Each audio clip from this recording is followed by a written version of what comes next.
नमस्कार, मैं हूं पवन त्यागी। वन नेशन वन इलेक्शन, इसको लेकर के पूर्व राष्ट्रपति रामनाथ कोविंद जी की अध्यक्षता में 8 सदस्य की एक टीम बनाई गई और उस समिति को तत्काल यानी शीघ्र अतिशीघ्र अपनी रिपोर्ट प्रस्तुत करने को कहा गया कि जो भी कानूनी पहलू जिन पर विचार करना हो, जो संविधान में बदलाव करने हो, इस पर विचार कर लिया जाए और जल्दी से जल्दी इस पर रिपोर्ट सौंप दी जाए ताकि वन नेशन वन इलेक्शन की प्रक्रिया को तेजी से देश में लागू किया जा सके। इसको लेकर के आपको बताएं, मुख्य चुनाव आयुक्त से जब पत्रकारों ने एक पत्रकार वार्ता में पूछा कि इसको लेकर आपका क्या कहना है, तो उन्होंने भी ये बयान दिया है कि देखिए, हमें तो संविधान का पालन करना है, संविधान जो बोलेगा हम वैसा काम करेंगे।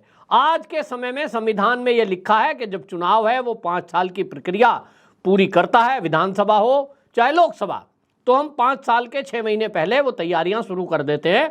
यानी हमारी तैयारी हमेशा चुनाव के पूर्व पूरी तरह से कंप्लीट है, हम तैयार हैं।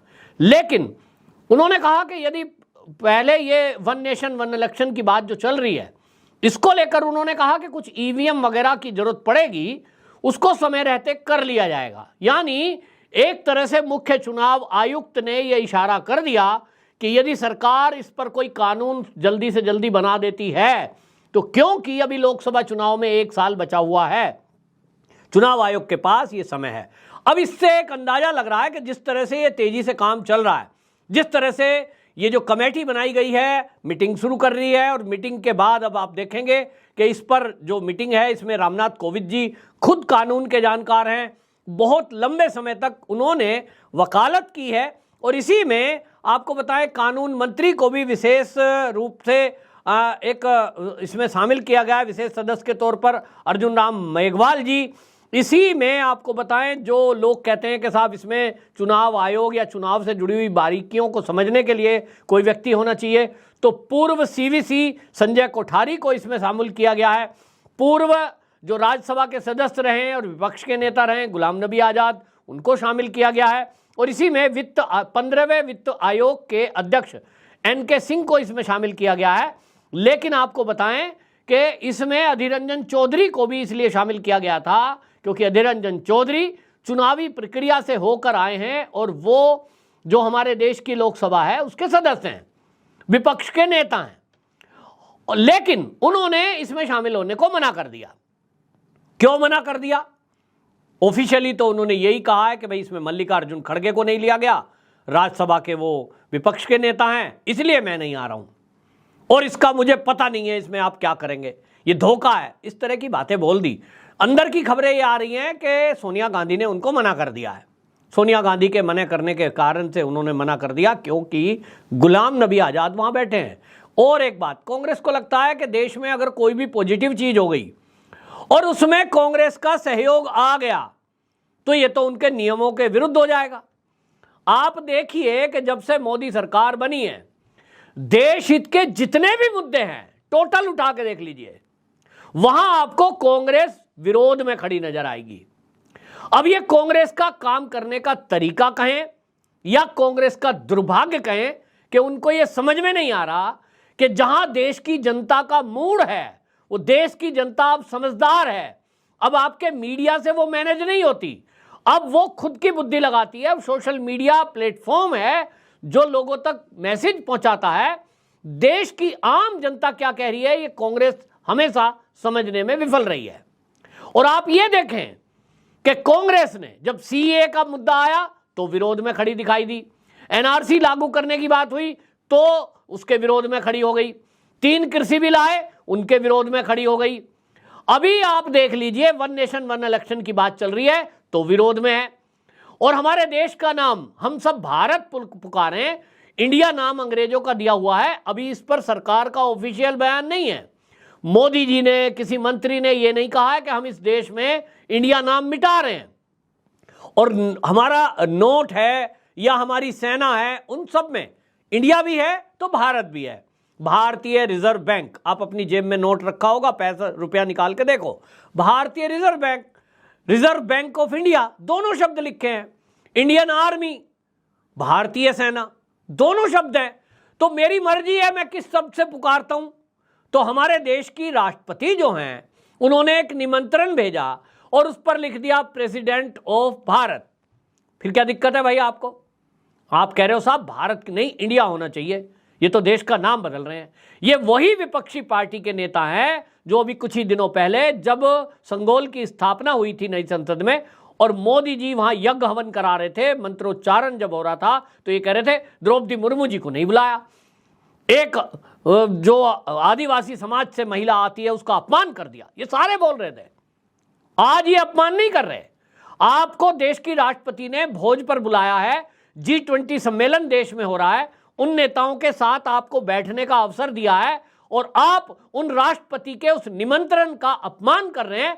आप केवल शब्द पे लगे हुए हैं कि इसमें भारत क्यों लिख दिया, भारत क्यों लिख दिया, इंडिया क्यों नहीं। अरे भैया विपक्षी पार्टियों, ये कांग्रेसियों, आपकी मानसिकता ये गुलामी वाली कब तक रहेगी? देश को आजाद हुए 75 साल हो गए, लेकिन ये उसी मानसिकता में जी रहे हैं। अंग्रेजों की बनाई हुई जो भी चीजें हैं इनको इतनी प्यारी हैं कि ना इन्होंने सड़कों के नाम बदले, ना शहरों के नाम बदले, ना देश की नई अपनी संसद बनाई, और अंग्रेजों के बनाए हुए काले कानून। सोचो, आप कल्पना कर सकते हो अंग्रेजों के जमाने में जो उनके जहाज थे 18वीं सदी में, उस समय जो हवाई जहाज थे वो बहुत ऊंचे नहीं उड़ते थे, बस आप देखेंगे 4 मंजिल 5 मंजिल जो बिल्डिंग है उतनी ऊंचाई पे भी उड़ते थे। उन्होंने कानून बना दिया, क्योंकि इस देश में पतंग उड़ाने की परंपरा है, तो पतंग उड़ाने पर भी एक धारा लगती है। अंग्रेजों ने कानून बना दिया। एक धारा 55 है, वो आईपीसी एक्ट में ये कहती है कि यदि आपको कोई पुलिस वाला बुलाए और आपसे पूछे आपका नाम क्या है, आपने नाम सही नहीं बताया, तो वो धारा 55 कहती है कि आपको जेल में डाल दिया जाए। अब अंग्रेजों ने इसलिए बनाई थी कि वो क्रांतिकारियों को खोजते रहते थे गली मोहल्ले में, और वो उनको नाम पता होता था कि यहाँ क्रांतिकारी कौन कौन है, कौन उनके विरुद्ध जो है भगाने के लिए काम कर रहा है। तो नाम नहीं बताया ये कहकर उनको जेल में डाल दो। क्या जाता है, पुलिस वाले को यही तो कहना है, मैंने इससे नाम पूछा, इसने अपना सही नाम नहीं बताया, इसका नाम पवन था, इसने पीयूष बता दिया, लिहाजा इस पे केस बनता है। और इस तरह से बहुत सारे लोगों को वो फर्जीवाड़ा करके जेल में डाल देते थे। अब वो कानून चलते आ रहे हैं। पतंग नहीं उड़ेगी साहब 100 मीटर से ऊपर ऊंची, उड़ेगी तो आप उड़ाओगे तो जेल जाओगे। अरे भाई, जब वो हवाई जहाज कम ऊंचाई पे उड़ते थे उनको खतरा होता था कि पतंग की डोर उनके हवाई जहाज में लग जाएगी। आज हवाई जहाज उड़ता है 9000 फीट पर, 10 किलोमीटर पे। ये जो है कानून वही चलते ढो रहे हैं ये। अब कानून बदलने की जब बात आई, आईपीसी सीआरपीसी, तो विरोध करेंगे। अरे भाई, देश में कोई कहता है इसको हिंद, कोई कहता है इसको हिंदुस्तान, कोई कहता है इसको इंडिया है, और तो कोई कह रहा है इसको भारत। तो भाई इसका असली नाम क्या है?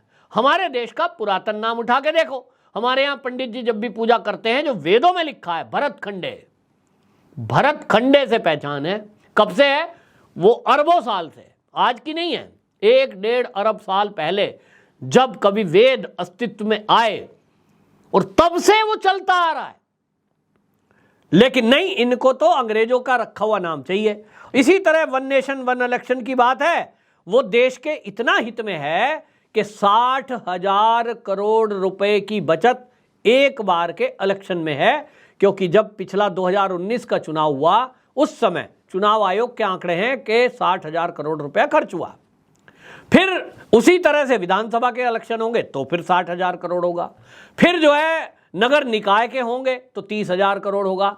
फिर ग्राम सभा के होंगे, प्रधानी के चुनाव जिनको बोलते हैं, तब 25-30 हजार करोड़ होगा। तो भैया पैसा बर्बाद हो रहा है। एक ही बार पुलिस लगे, एक ही बार बूथ बने, एक ही बार अधिकारियों की ड्यूटी लगे, तो स्कूलों में पढ़ाई भी होगी, आचार संहिता भी एक ही बार लगेगी, देश का विकास होगा। लेकिन नहीं, अंग्रेजों के बनाए कानून और अंग्रेजों की व्यवस्था। और मजे की बात यह है कि कांग्रेस के कार्यकाल में ही, कांग्रेस की सरकारों के कार्यकाल में 1951-52 से लेकर 1967 तक यह व्यवस्था लागू थी, लेकिन विरोध में उतरे हुए हैं। तो मोदी जी ने तो कह दिया था 2022 15 अगस्त, तारीख देख लीजिए, न्यूज खंगाल लीजिए, लाल किले की प्राचीर से देश के प्रधानमंत्री ने घोषणा की थी कि गुलामी की निशानियों को हमको मिटाना है। तो भाई गुलामी की निशानी मिटाने में मोदी जी लगे हैं, लेकिन ये विपक्ष और खास तौर पे कांग्रेस ये गुलामी की निशानियों को मिटने नहीं देना चाहते, क्योंकि इन्हें देश का अपमान करने में आनंद आता है। राहुल गांधी विदेशों में जाकर देश का अपमान करते हैं, देश की सेना का अपमान करते हैं। जब वो ये कहते हैं कि चीन ने हमारे भारत में जमीन कब्जा ली, तो ये सेना का अपमान है, लेकिन उनको तो मजा आता है अपमान करने में। जब सर्जिकल स्ट्राइक सेना करके आती है तो अरविंद केजरीवाल सरीखे नेता कहते हैं ये तो हुआ ही नहीं, सबूत दो इनको, क्योंकि अपमान करने में मजा आता है। हमारे देश का मान बढ़े ऐसा कोई काम इस देश का विपक्ष नहीं कर रहा है। आपकी राय क्या है? कमेंट बॉक्स में जरूर बताएं। वंदे मातरम।